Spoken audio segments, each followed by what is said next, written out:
Ang boto ko ay no, hindi dahil perpekto si Congressman Barzaga, pero dahil questionable para sa akin na minadali natin itong desisyon dahil ngayong hapon lang natin nakuha ang committee report na ito at si Congressman Barzaga lang ang sinampahan ng kaso ng Committee on Ethics.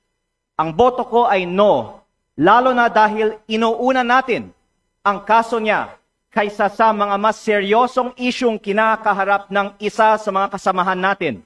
Isang kapwa kong Batanggenyo na nandito ngayon na bumoto sa kaso ni Congressman Barzaga.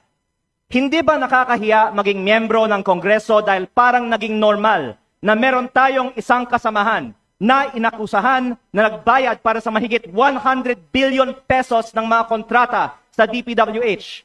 Para bang tinatanggap natin na normal lang magkaroon ng kasamahan na iniugnay sa pagnanakaw ng bilyong-bilyong piso na hindi iniimbestigahan na ng Committee on Ethics, Public Works o Infracom, samantalang inuunan natin ang kaso ni Congressman Barzaga, habang hindi man lang natin pinaglalaanan ng masusing atensyon ang mas mabigat na aligasyon, lumalabas na parang okay lang magnakaw sa Kongreso.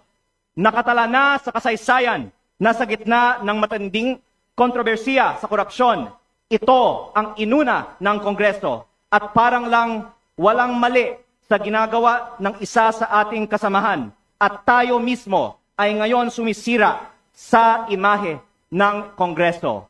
Mahiya naman tayo.